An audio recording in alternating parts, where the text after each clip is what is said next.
King Charles faces backlash over inhumane situation on land he owns.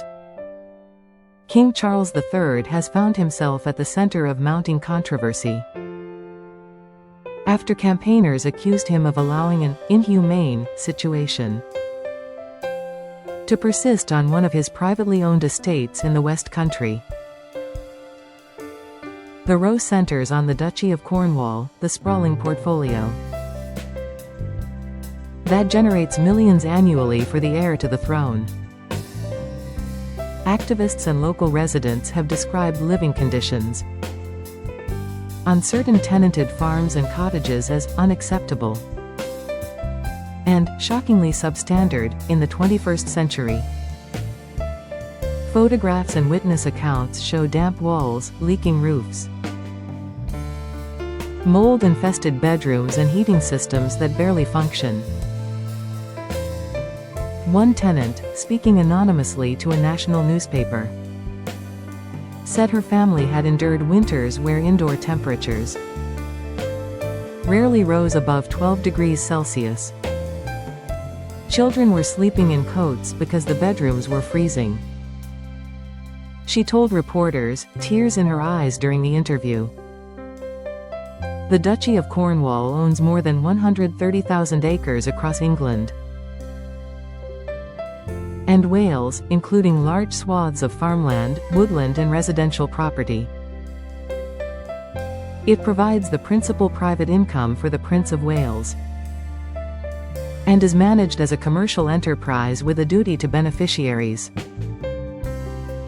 Since becoming king, Charles has passed day-to-day control of the duchy to his son William, who now holds the title. Yet the monarch remains the ultimate owner and beneficiary. And critics argue that ultimate responsibility still rests with him. Campaign group Housing Justice Cornwall launched a petition calling for urgent improvements across duchy tenanted properties. They claim at least 20 families are living in what they describe as uninhabitable conditions that breach basic decency standards. A leaked internal report, obtained by investigative journalists, allegedly highlighted significant backlog in repairs dating back years. The document reportedly listed over 300 outstanding jobs, ranging from minor leaks to full structural damp-proofing failures. Duchy officials have not disputed the existence of maintenance issues, but insist they are addressed as quickly as resources allow. A spokesperson issued a carefully worded statement last week.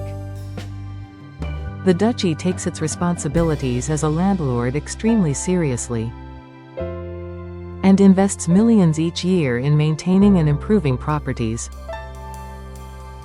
They added that every reported concern is investigated promptly, and that tenants are encouraged to raise problems directly. However, several tenants say they have reported faults repeatedly, only to face long delays or temporary fixes that soon fail again. One farmer, whose family has tenanted the same holding for generations, described the situation as heartbreaking after decades of loyalty. "Our roof has been leaking since 2018, he explained. "We've patched it ourselves, but the timbers are rotting." He fears the farm will become unviable if major repairs are not done soon. Environmental campaigners have also entered the fray, pointing out an irony that cuts deep given Charles's public stance. The king has spent decades championing sustainability, organic farming, climate action and better rural communities. Yet here, on his own land, families are reportedly living in cold, damp homes that contribute to poor health outcomes.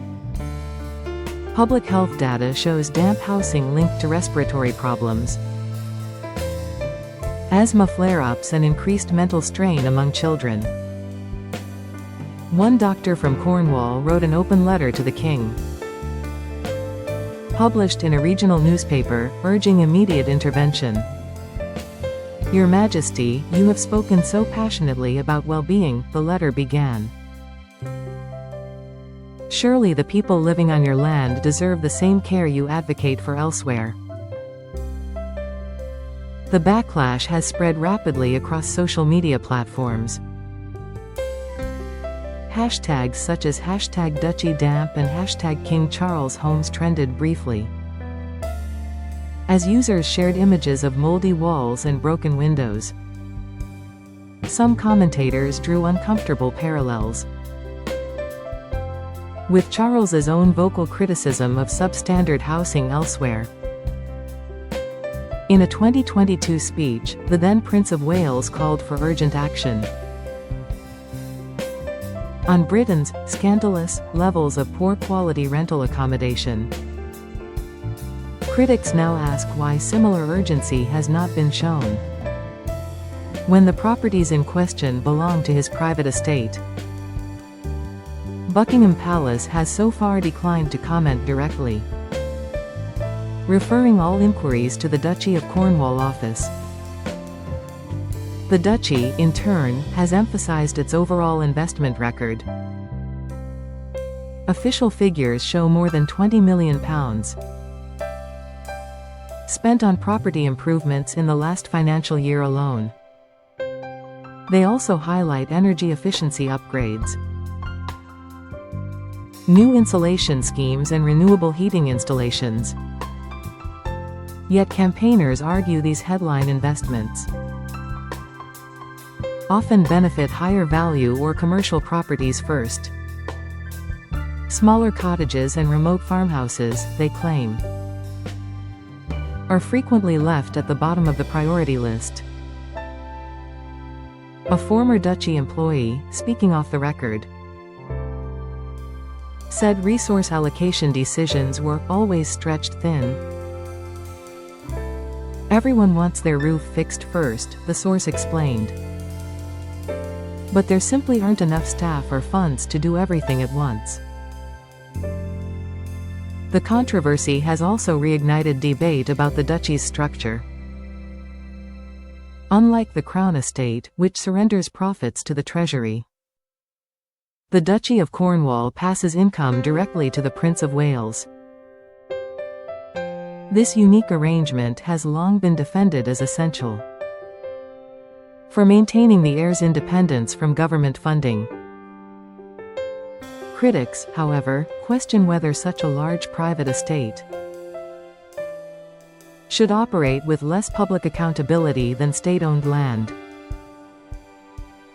Several MPs have now called for greater transparency in how the Duchy manages its residential portfolio. One Labour backbencher tabled a parliamentary question, asking whether the king had been briefed on tenant complaints. A Liberal Democrat peer suggested independent inspection of all Duchy tenanted homes to establish baseline conditions. The government has so far declined to intervene directly, stating that private estates fall outside ministerial responsibility. Yet the political pressure is growing as winter approaches. Energy bills remain punishingly high for many rural households, and poorly insulated homes exacerbate the cost of living crisis. Tenants on Duchy land say they feel trapped. They love their farms and communities but cannot afford repairs. Some have begun exploring legal options under housing legislation, though few can risk antagonizing such a powerful landlord. King Charles has always presented himself as a champion of rural Britain, organic agriculture and traditional communities. His personal philosophy emphasizes harmony with nature, stewardship of the land and care for those who work it. The current backlash threatens to undermine that carefully built image.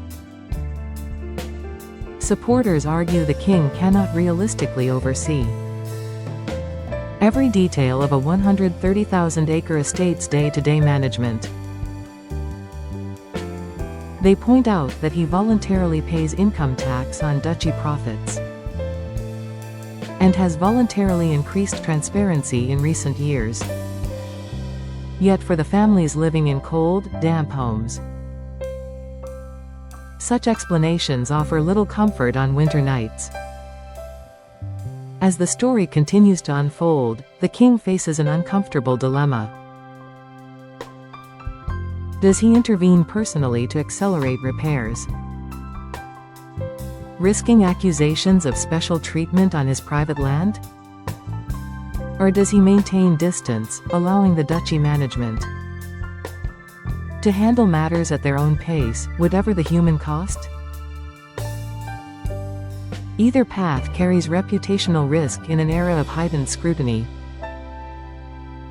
For now, the tenants wait, the mold spreads, and the headlines keep coming. The Duchy of Cornwall remains one of Britain's most valuable and enigmatic private estates, quietly generating wealth, while quietly shaping the lives of hundreds of families. How King Charles responds to this growing outcry may well define the public perception of his reign. Far beyond the boundaries of his Cornish